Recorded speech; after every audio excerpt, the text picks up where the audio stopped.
생활 속 법률 히어로 이승우 변호사의 사건 파일.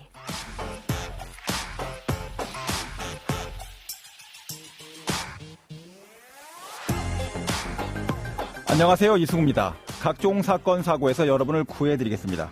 오늘 열어본 사건 파일은 디지털 성범죄 사건입니다.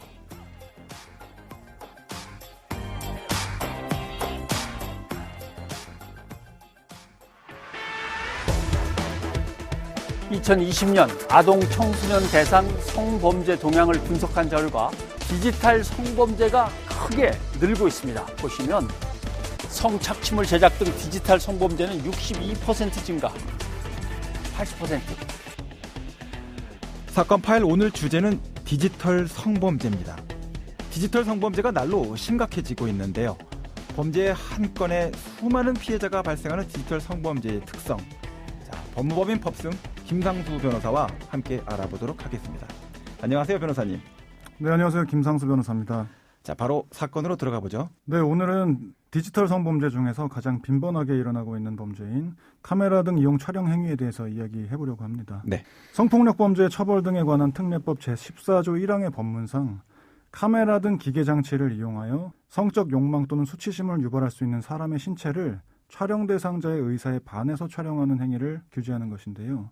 사람의 신체 중 어떤 부분이 성적 욕망 또는 수치심을 유발할 수 있는 부분인지에 대해서는 상당히 논란의 여지가 있습니다. 네, 그렇습니다. 핸드폰 카메라를 기울여서 치마를 입고 있는 여성의 속옷을 촬영하였다라고 한다면 이러한 행위는 처벌받아야 하는 것이 명백하겠지만 같은 여성의 정면을 먼 거리에서 전신으로 촬영했다면 상대방이 다소 불쾌한 감정이 들 수 있다고 하더라도 성범죄라고 할 수는 없을 것 같습니다. 네, 법 규정상으로 보면 성적 욕망 또는 수치심을 유발할 수 있는 이런 표현이 나오는데, 자, 이 기준이 실제 사건과 판결에서는 어떻게 적용되고 있습니까? 최근 대법원 판결을 하나 소개해드리겠습니다. 네. 대법원은 지난 3월에 1년 반 정도의 기간 동안 청바지를 입은 여성의 뒷모습 사진을 5,000장 이상 촬영한 혐의로 기소된 피고인에 대해서 유죄를 선고한 원심 판결을 파기하면서 이런 내용으로 설시를 했습니다. 네. 촬영한 대상이 성적 욕망 또는 수치심을 유발할 수 있는 다른 사람의 신체에 해당하는지는 우선 객관적으로 피해자와 같은 성별, 연령대의 일반적이고 평균적인 사람들의 관점에서 판단을 해야 되고, 그리고 사건 당시 피해자의 옷차림, 노출의 정도, 촬영자의 의도와 촬영에 이르게 된 경위, 또 촬영 장소와 촬영 각도 및 촬영 거리, 촬영된 원판의 이미지, 특정 신체 부위의 부각 여부 등을 종합적으로 고려해서 판단해야 한다고 판시한 바 있습니다.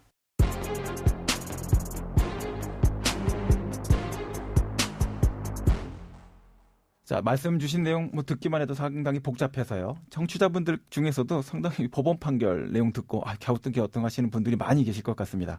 자, 법원 판결 포인트 어떻게 보고 계십니까? 네, 이 사건은 단순하게 얘기해서 청바지를 입은 사진을 찍었기 때문에 이것은 무죄다라고 한 것은 아니었고요. 네네. 이 사건은 대법원이 5,000장의 청바지 사진에 대해서 전부 무죄 취지로 파기환송한 것이 아니고 방금 말씀드린 요건들에 대해서 부합하는 것과 그렇지 않은 부분들을 분리해서 유무죄 판단을 했어야 한다는 취지로 원심을 파견. 그래서 이제 한 개의 사진 파일들에 대해서 다시 한번 검토를 해보고 유죄가 되는 것, 무죄가 되는 것을 구분해봐라.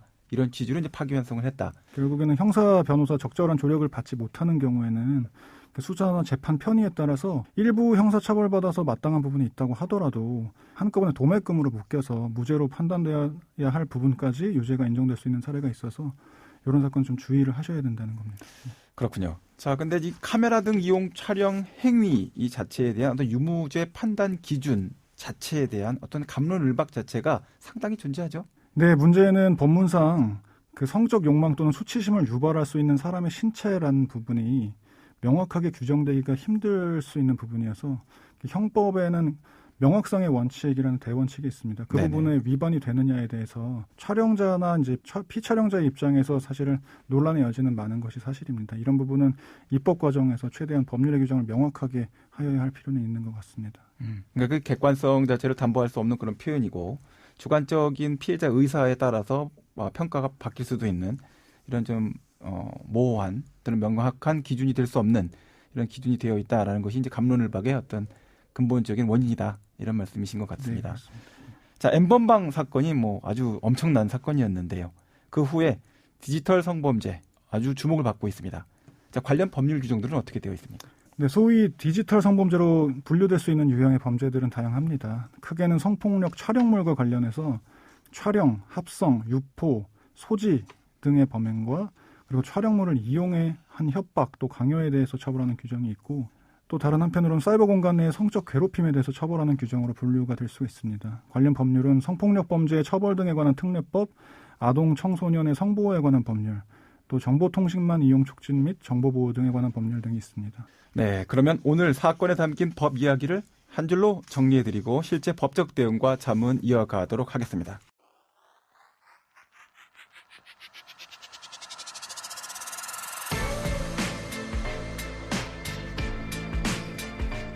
이럴 땐 법대로. 최근 일어나는 디지털 성범죄 유형의 핵심적인 것은 성착취물 제작 소지입니다. 그리고 그 착취물 등을 이용해서 협박, 강요하는 행위로 나아가는 범죄가 아주 가파르게 상승하고 있습니다. 자, 이와 같은 문제와 관련해서는 스마트폰이라고 하는 제작 도구가 여러분들의 손에 있고 또 범죄자의 손에 있다는 점을 기억하셔야 됩니다. 이 점에 있어서 성착취물이 제작돼서도 소지되어서도 또는 이것을 이용해서 협박이나 강요로 나가는 행위도 적극적으로 차단되는 노력이 필요할 것이다 라고 생각합니다.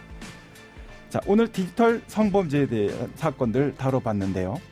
온라인상에서 일어나는 범죄라 법적 대응 자체가 상당히 어려울 것 같습니다. 어떻게 해야 될까요? 네, 디지털 성범죄에 관해서는 앞서 말씀드린 바와 같이 범죄 성립과 관련하여서도 여러 쟁점들이 있지만 그 증거 수집 과정에서 문제를 포함해서 또 다른 문제들이 발생할 수 있습니다.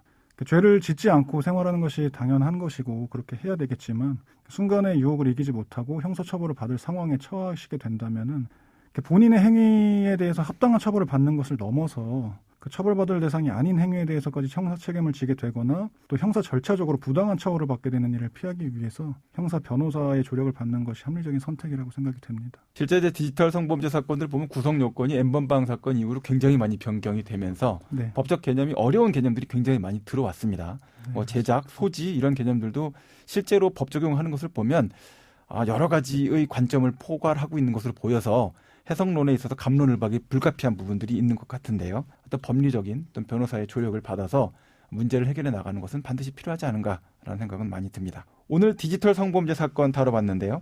온라인상에서 일어나는 범죄라서 법적 대응이 어려울 것 같습니다. 어떻게 하면 좋을까요? 네, 디지털 성범죄에 관해서는 앞서 말씀드린 바와 같이 범죄 성립과 관련해서도 여러 쟁점들이 있지만 그 증거 수집 과정에서의 문제를 포함해서 디지털 포렌식 등 여러 가지 문제들이 또 발생을 할 수가 있습니다. 죄를 짓지 않고 생활하는 것이 당연한 일이고 그렇게 해야 되겠지만 순간의 유혹을 이기지 못하고 형사처벌을 받게 되는 위험에 처하시게 된다면 본인의 행위가 이제 형사적으로 처벌을 받아야 될 행위냐 그런 부분의 판단에서부터 그 형사 절차적으로 부당한 처벌을 받게 되지는 않을 것이냐 그런 일들을 피하기 위해서 형사 전문 변호사의 조력이 반드시 필요하다고 생각이 됩니다.